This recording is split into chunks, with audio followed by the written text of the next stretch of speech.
नमस्कार, आदाब, सत श्री अकाल दोस्तों। स्वागत है आप सबका मेरे YouTube चैनल स्वप्निल जंक्शन पर। और मैं आशा करता हूं कि आप सभी स्वस्थ और सुरक्षित होंगे। दोस्तों, इन दिनों अफगानिस्तान में जो हालात चल रहे हैं, अफगानिस्तान में लगातार जो भी घटनाक्रम हो रहे हैं, वो वाकई में बहुत ज्यादा जटिल हैं और बहुत ज्यादा दुर्भाग्यपूर्ण भी हैं। आप सभी जानते हैं दोस्तों कि किस प्रकार से अफगानिस्तान में 15 अगस्त के दिन काबुल, जो कि वहां की राजधानी है, वहां पर चरमपंथी आतंकी संगठन, आतंकी गुट तालिबान ने कब्जा कर लिया। और उसके बाद से लगातार एक कवायद चल रही है कि कैसे शीघ्र अतिशीघ्र तालिबान की हुकूमत स्थापित हो जाए और तालिबान सत्ता में आ जाए। आधिकारिक तौर पर बाकायदा वो मंत्रिमंडल की घोषणा कर दे जिसमें तमाम आतंकी होंगे, और ऐसे करते करते वो लगातार विश्व की मान्यता भी अपनी ओर प्राप्त कर ले। लेकिन दोस्तों, अगर मैं आपको बताऊं कि इन पूरे तकरीबन लगभग 10 दिन होने को आ रहे हैं, और इस दौरान आप देख रहे हैं कि किस प्रकार से लगातार जो दुनिया के भिन्न भिन्न देश हैं वो अपने अपने नागरिकों को इवैक्यूएट कर रहे हैं, वहां से उनका रेस्क्यू कर रहे हैं अपने अपने विमान भेजकर। चाहे भारत हो, चाहे अमेरिका हो, चाहे कनाडा हो, चाहे ब्रिटेन हो, चाहे और तमाम देश हो, वो लगातार अपने अपने नागरिकों को वापस बुला रहे हैं। इस बीच आप ये भी देख रहे हैं दोस्तों कि आंकड़े भी लगातार आ रहे हैं, लेकिन इसमें कहीं पर भी आपको पुष्टि नहीं दिखेगी, क्योंकि कहीं ना कहीं जैसी स्थिति वहां पर है और जिस प्रकार से वहां का जो एयरपोर्ट है वो वॉलेटाइल हो गया है, वहां पर जो मासेस हैं, जो भीड़ है वो इकट्ठा हो चुकी है। ऐसे में यह अनुमान लगाना वाकई में बहुत ही ज्यादा कठिन है कि आखिर कितने लोगों की मौत हो गई है, कितने लोगों की मौत भगदड़ में हो गई है, भगदड़ के कारण कितने लोगों की मौत हो गई है गोलियां चलने के कारण। तो ऐसे में ये पता लगाना बेहद मुश्किल है। लेकिन एक आंकड़ा सामने आ रहा है, वो आंकड़ा यह है कि दरअसल पिछले एक सप्ताह के दौरान करीब 20 नागरिकों की मौत हुई है, 20 लोगों की मौत हुई है। सिर्फ काबुल के एयरपोर्ट पर ही अगर मैं बात करूं, जो कि वहां पर आप जानते हैं कि हजारों की संख्या में वहां पर भीड़ एकत्रित हुई है कि किसी भी तरीके से उन्हें इस अफगानिस्तान से इवैक्यूएट करके बाहर किसी अन्य देश में उन्हें पनाह मिल जाए। इसके अलावा आप ये भी जानते हैं दोस्तों कि जब आज से करीब 20 साल पहले जब तालिबान पहली बार सत्ता में आया था, तो उस दौर में भी रिफ्यूजी क्राइसिस हुआ था। शरणार्थियों का एक बहुत बड़ा संकट आ गया था, लाखों लोग अपने घरों से विस्थापित हो गए थे। और ये किसी भी रूप में किसी के लिए भी सरल नहीं होता है कि कोई अपनी भूमि को, कोई अपनी जमीन को, कोई अपनी माटी को, अपनी दुकान को, अपने व्यापार को, अपने पूरे एक प्रकार से आप कहिए कि कुनबे को, जो कि एक देश के भीतर स्थापित होता है, जिस देश का वो नागरिक होता है, वहां से उठाकर ले जाना या फिर उसे छोड़ देना सरल नहीं होता है। और यहां पर तो ये स्थिति अचानक उत्पन्न हुई और उसके बाद एक प्रकार से ऊहापोह की स्थिति में ये सब भागे वहां से, अपने तमाम कामों को छोड़कर, अपने तमाम जो भी चीजें इन्होंने बनाई थी वो सब चीजों को छोड़कर अब ये भागे हैं।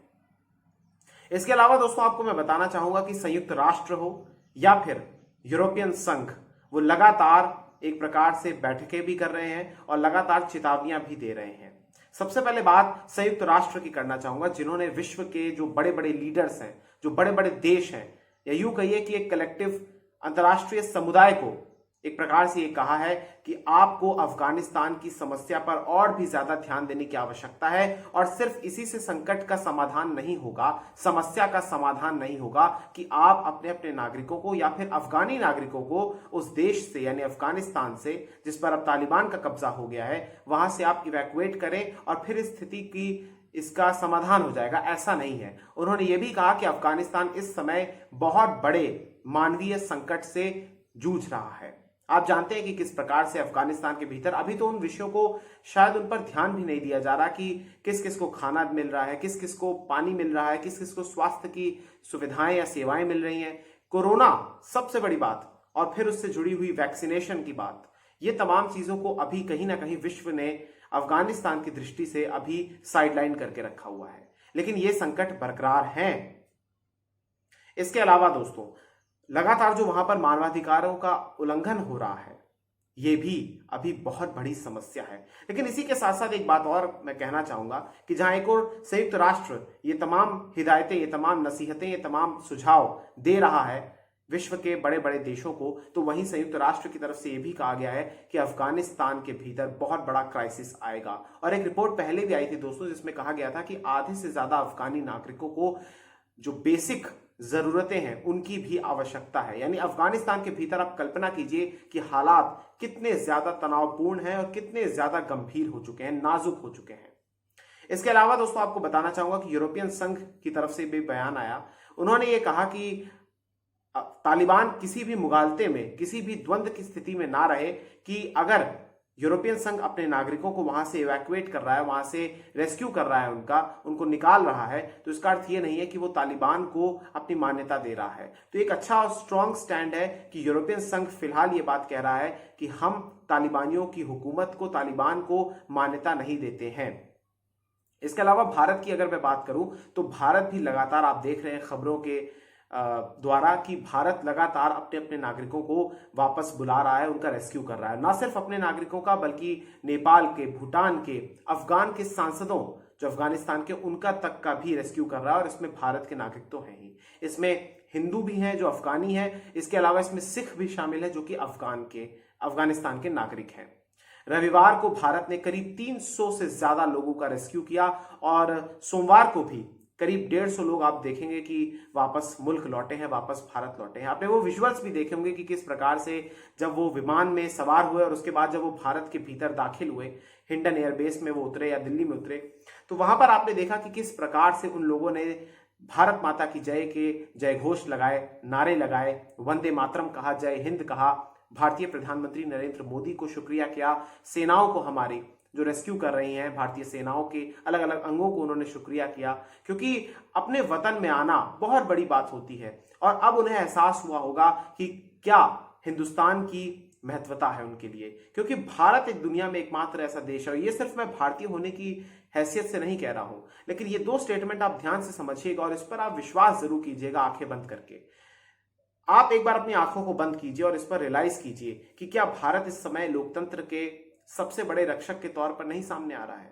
भारत ही एकमात्र वो देश है जो शायद बहुत ही ज्यादा मुखर तरीके से अफगानिस्तान में, वहां पर जनतांत्रिक तरीके से, लोकतांत्रिक तरीके से वहां की सरकार, वहां पर चुनी हुई सरकार ही वहां पर शासन करे, इसका पुरजोर समर्थक रहा है। इसके अलावा भारत ही जो तमाम नागरिक हैं उनका रेस्क्यू भी कर रहा है और फिर उन्हें अपने यहाँ शरण भी दे रहा है। भारत के भीतर भी जो अफगानी नागरिक रहते हैं सैकड़ों की संख्या में, वो भी लगातार भारत से ही निवेदन कर रहे हैं कि आप हमारे नागरिकों को निकालिए, या फिर वो ये भी मिन्नतें कर रहे हैं कि आप हमें दूसरे देशों का वीजा भी दे दीजिए ताकि हम किसी और देश में चले जाएं। और आपने उन नागरिकों को देखा, एक सांसद साहब है खालसा साहब जो कि रविवार को उतरे, वो भावुक हो गए जब उनसे पूछा गया कि अफगानिस्तान के भीतर क्या हालात है। उन्होंने ये भी कह दिया कि जो 20 वर्षों की मेहनत थी वो भी सब शून्य हो चुकी है। तो आप ये कल्पना कीजिए, प्लस वहां पर जितने भी नागरिक एयरपोर्ट पे हमारे उतर रहे हैं भारत के भीतर, उनसे जब भी मीडिया संस्थान या मीडिया हाउसेस जब भी अलग अलग जो इंटरव्यूज ले रहे हैं, उनकी जो बाइट्स ले रहे हैं, उसमें वो बता रहे हैं कि अफगानिस्तान में हालात कितने ज्यादा गंभीर हो चुके हैं। महिलाओं के लिए वो कब्रगाह बन चुका है, अल्पसंख्यकों के लिए भी वो कब्रगाह बन चुका है। मानवाधिकारों की बात करना सिर्फ किताबों में या फिर बयानों में अच्छा लगता है, वहां पर हकीकत में ग्राउंड जीरो पर, वास्तविकता के नाम पर वहां पर कुछ भी नहीं है।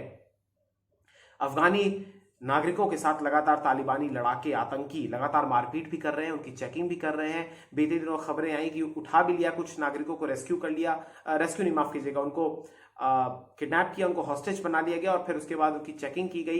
ये तमाम चीजें वहां पर चल रही हैं। इस बीच ये भी खबर आई दोस्तों कि अफगानिस्तान के भीतर एक पंजशीर प्रांत है और पंजशीर के भीतर अहमद मसूद नाम के एक नेता हैं, जो कि आप कह सकते हैं कि एकमात्र ऐसे नेता इस समय वहां पर हैं जो कि एक बड़े पैमाने पर तालिबान का विरोध कर रहे हैं और साथ ही साथ तालिबान के साथ किसी भी रूप में नेगोशिएशंस करने के नाम पर वो भी राजी नहीं हो रहे हैं, वो भी सहमत नहीं हो रहे हैं।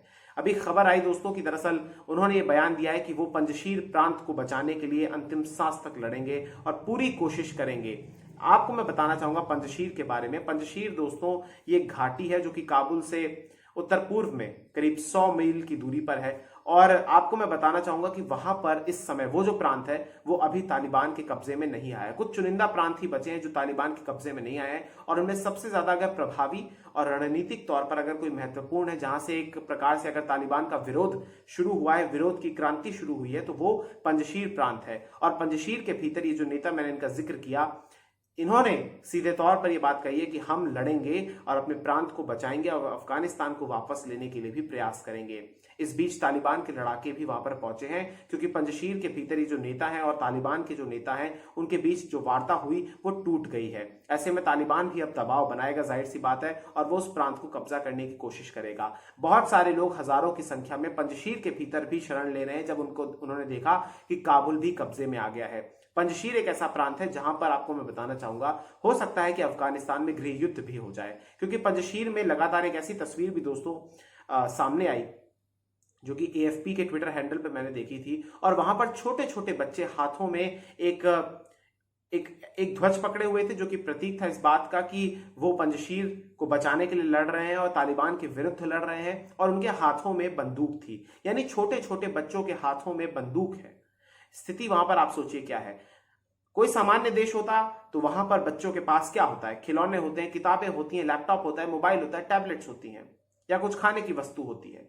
लेकिन यहां पर इन बच्चों के हाथों में बंदूक है। आप सोचिए स्थिति कितनी कल्पना से परे स्थिति है वहां पर। इसके अलावा दोस्तों तालिबान ने भी यह बात कही है कि वो लगातार एक सरकार बनाने की दिशा में तीव्र गति के साथ काम कर रहा है, और एक प्रकार से कह रहा है कि हम एक समावेशी सरकार बनाना चाहते हैं, एक इंक्लूसिव सरकार बनाना चाहते हैं। तालिबान के ये जो लोग हैं ये भी ये बात कह रहे हैं, और जो अफगानी जो नेता वहां पर मौजूद हैं वो भी ये बात कह रहे हैं कि अगर हमें इस पूरे मसले का समाधान करना है, अगर हमें हिंसा के दौर को समाप्त करना है और विश्व की मान्यता को हासिल करना है, तो फिर हमें एक इंक्लूसिव गवर्नमेंट को बनाना होगा, यानी एक समावेशी सरकार को बनाना होगा, जिसमें दोनों यानी अफगानी नेता भी हो और इसमें तालिबान के लड़ाके आतंकी भी हो, और दोनों का प्रतिनिधित्व इसमें हो। और इसमें शीर्ष पर आप जानते हैं कि एक तालिबान का नेता होगा, जिसमें नाम चल रहा है कि जो हैबतुल्लाह अखुंजदा है वो होगा। इसके अलावा जो मुल्ला अब्दुल गनी बिरादर है ये भी तालिबान के अफगानिस्तान के भीतर मौजूद है, काबुल के भीतर, और वहां पर ये भी तमाम चीजों को अंजाम दे रहा है और उस पूरी प्रक्रिया में ये भी संलिप्त है। इसके अलावा दोस्तों लगातार सिक्योरिटी इनपुट्स भी आ रहे हैं। मीडिया रिपोर्ट्स के माध्यम से ये कहा गया है कि दरअसल आईसिस भी अटैक प्लान कर सकता है, और इसके लिए जो अमेरिकी सैनिक हैं वो लगातार काबुल एयरपोर्ट के लिए एक वैकल्पिक तौर पर एक अन्य मार्ग की भी तलाश कर रहे हैं, ताकि वहां पर स्थिति जो कि क्योंकि आप जानते हैं कि वहां पर जो वॉलेटाइल स्थिति वहां पर उत्पन्न हो गई है, वो जो सिक्योरिटी है वहां की वो बहुत ज्यादा पोरस हो गई है। ऐसे में ये बहुत जरूरी है कि वहां पर टेररिस्ट अटैक ना हो, क्योंकि इस आड़ में, क्योंकि वहां पर हजारों की संख्या में वहां पर मासूम और निर्दोष लोग वहां पर शामिल है, तो इस कड़ी में हो सकता है कि कुछ ऐसे अराजक तत्व, कुछ ऐसे आतंकी भी अपनी विकृत मानसिकता का इस्तेमाल करते हुए वहां पर हमले करें और जिससे और भी ज्यादा नुकसान हो जाए। बीते दिनों खबरें ये भी सामने आई दोस्तों कि कैसे ब्रिटेन के सैनिक हो या फिर अमेरिकी सैनिक हो, ये लगातार, या तुर्की के सैनिक हो, ये क्या कर रहे हैं कि दरअसल जो बच्चे फेंके जा रहे हैं, क्योंकि अफगानी जो महिलाएं हैं, जो माएँ हैं, वो अपने बच्चों को फेंक रही हैं, जो कटीले तारे वहां पर सिक्योरिटी के लिए लगाई गई हैं काबुल एयरपोर्ट पर, और इस उम्मीद में फेंक रही हैं कि वहां पर उनके कम से कम उनके बच्चों की जान बच जाए। तो वो कैच कर रहे हैं, और फिर ऐसी तस्वीरें भी वायरल हुई जो कि वाकई में किसी की भी संवेदनाओं को जगा देगी, झकझोर कर रख देगी। उसमें देखा जा रहा है कि कैसे ब्रिटेन या ये जो तमाम सैनिक हैं ये अब उन बच्चों का ख्याल रख रहे हैं, उन्हें पानी दे रहे हैं, उन्हें खाना दे रहे हैं, उन्हें गोद में भी ले रहे हैं, जो कि छोटे बच्चे, दूधमुहे बच्चे हैं। तो ये दर्शाता है कि कैसे सैनिक भी मानवीय होते हैं, वो देश की रक्षा भी करते हैं, आतंकवादियों से मुकाबला भी करते हैं, उन्हें हराते भी हैं, रेस्क्यू भी करते हैं, और साथ ही साथ बच्चों का ख्याल भी रखते हैं। ये वाकई में स्थिति आप कल्पना कीजिए कि क्या हो रहा है वहां पर, कितना बड़ा क्राइसिस, कितना बड़ा संकट है। इसके अलावा लगातार तालिबान ये बात कह रहा है दोस्तों कि वो महिलाओं के अधिकारों की बात करेगा, अल्पसंख्यक वहां पे सुरक्षित रहेंगे। बात कर रहा है कि हम किसी के साथ भी हम प्रतिशोध की कार्रवाई नहीं करेंगे, बदला नहीं लेंगे। लेकिन आप सोचिए कि इन जाहिल तालिबानियों को, जो कि किसी बड़े स्कूल में, हाईटेक स्कूल में नहीं पढ़े, किसी कोएड स्कूल में नहीं पढ़े, ये मदरसे से आगे नहीं गए, ऐसे लोग सिर्फ कागजी बयान देते हैं या फिर जुबानी बयान देते हैं। ये लोग आने वाले समय में, और इनके लक्षण दिख गए, वो कहते हैं ना भूत के पांव पालने में ही दिख जाते हैं, इन्होंने ये करना शुरू भी कर दिया है। तो ये लोग बातों से नहीं मानेंगे, ये लातों के भूत हैं जो लातों से ही मानेंगे। ये बातों से नहीं मानने वाले। इनके सामने अगर आप लोकतंत्र की बात करेंगे, ये मैं विश्व के देशों को संबोधित करते हुए बात कह रहा हूं, उनके लिए कह रहा हूं, अगर आप इनके सामने आप लोकतंत्र की बात करेंगे, अगर आप इनके सामने अधिकारों की बात करेंगे, महिलाओं की बात करेंगे, बच्चों की बात करेंगे, मीडिया की आजादी की बात करेंगे, ये लोग नहीं समझेंगे। ये जाहिल है, ये सिर्फ एक मुखौटा लेकर चल रहे हैं। वो ये दिखाना चाहते हैं कि बस हम एक प्रकार से लिबरल हो गए हैं, प्लूरल हो गए हैं, और हम एक प्रकार से अब बहुत ज्यादा खुले विचारों वाले हो गए हैं, हम फ्लेक्सिबल हो चुके हैं, हम अब तमाम लोगों को एक्सेप्ट भी करेंगे, लेकिन इसके साथ एक क्लॉज जोड़ रहे हैं कि वो तमाम चीजें इस्लाम के अंतर्गत होगी। यानी इस्लाम यानी जो शरिया कानून है उसमें जो चीजें लिखी होंगी उसी के द्वारा, उसी को सर्वोपरि रखते हुए ये लोग तमाम जिन चीजों का मैंने जिक्र किया उन्हें अधिकार देंगे। यानी अपने आप में ये विरोधाभास है। इसके अलावा दोस्तों एक चीज मैं आपको और बताना चाहूंगा कि अफगानिस्तान को लेकर बहुत सारी बातें भी निकल कर आ रही हैं। जो बाइडेन का भी बयान है कि हम अफगानिस्तान को, क्योंकि अफगानिस्तान वहां पर साम्राज्यों की एक कब्रगाह बन चुका है। अब अफगानिस्तान के भीतर आप जानते हैं दोस्तों कि करीब आप मान के चलिए कि 18वीं और 19वीं शताब्दी में या 20वीं शताब्दी को भी आप ले सकते हैं, तो उस दौरान उसकी शुरुआती दौर में ब्रिटेन का वहां पर कब्जा था। ब्रिटेन वहां पर लगातार ये प्रयास भी करता था कि हम अफगानिस्तान को अपने नियंत्रण में ले लें ताकि सोवियत संघ का भी प्रभाव कम हो सके और साथ ही साथ जो मध्य एशिया है उस पर भी उनकी नजरें बन सके, वहां से वो कारोबार कर सके। भारत पर उनका कब्जा था ही, शासन था ही। तो ब्रिटेन ने भी वहां पर कई बार हमले किए, कई बार वो विफल हुआ, लेकिन फिर धीरे धीरे आते आते वो एक संरक्षित राज्य बन गया अफगानिस्तान, और उसके बाद अंततः 1919 में उसकी आजादी हो गई। तो ब्रिटेन की भी हार भी हुई और ब्रिटेन ने उस पर कब्जा करने का प्रयास किया। एक समय पर काबुल पर कब्जा भी कर लिया था, लेकिन ब्रिटेन भी असफल साबित हुआ और ब्रिटेन को वहां से जाना पड़ा। एक शक्तिशाली साम्राज्य जिसका उस दौर में पूरे विश्व पर कमोबेश कब्जा था। इसके बाद रूस की एक प्रकार से आमद होती है, आगमन होता है अफगानिस्तान में करीब 1979 में आप मानकर चलिए। सोवियत संघ तब उस समय था, विघटन नहीं हुआ था। उन्होंने भी करीब 10 वर्षों तक वहां पर शासन किया और ये कोशिश की कि अफगानिस्तान के भीतर कम्युनिस्ट पार्टी यानी वामपंथियों की सरकार बन सके, क्योंकि उससे पहले वहां पर वामपंथी सरकार थी। और आपको मैं बताना चाहूंगा, आपको हैरत हो जाएगी, आश्चर्य हो जाएगा कि अफगानिस्तान के नागरिक यानी वहां की महिलाएं भी खुले विचार वाली थी और उन पर भी पाबंदियां नहीं थी। वो भी बिना बुरखे के बाहर घूम सकती थी। वहां पर विज्ञापन लगे होते थे। पुरुष भी दाढ़ियां रखना उन पर जरूरी नहीं था, उन पर मैंडेटरी नहीं था। लेकिन उसके बाद जब कम्युनिस्ट सरकार वहां पर गिरी और तमाम जो चीजें वहां पर हुई, और रूस को भी ये समझ में आ गया कि हम यहां पर नहीं टिक सकते, क्योंकि रूस भी ये सोचकर आया था सोवियत संघ तब के समय पर कि हम यहां पर कब्जा करेंगे और यहां पर हम एक प्रकार से एक कम्युनिस्ट सरकार बना देंगे ताकि हमारे लिए भी फायदेमंद हो, क्योंकि रूस में भी आप जानते हैं उस समय पर सोवियत संघ में कम्युनिस्ट शासन था। लेकिन ये सब नहीं हो पाया। रूस ने भी करीब अपने 10 वर्ष अपनी पूंजी बर्बाद की, वो भी असफल साबित हुआ। फिर अमेरिका की वापसी हुई, अमेरिका की बल्कि आगमन हुआ, और अमेरिका जब 2001 में आया 9/11 के हमले के बाद, उसके बाद अमेरिका ने एक समय पर अपनी भारी फोर्सेस की मदद से तालिबान को खदेड़ भी दिया था और अन्य आतंकी संगठनों का भी सर्वनाश कर दिया था। लेकिन अब अमेरिका भी वहां से जा रहा है और ऐसे जा रहा है कि वो तमाम अधिक जो हथियार उनको छोड़कर जा रहा है। दोस्तों मैं आपको बताना चाहूंगा कि मेरे दिल से, मेरे इंस्टिंक्ट एक आवाज आ रही है कि पता नहीं क्यों मुझे लगता है कि इसमें जो बाइडेन भी सम्मिलित है। क्योंकि आप सोचिए कि अमेरिका अगर सही में अफगानी नागरिकों का हितैषी होता तो उसने फिर इतनी बड़ी संख्या में हथियार क्यों छोड़े।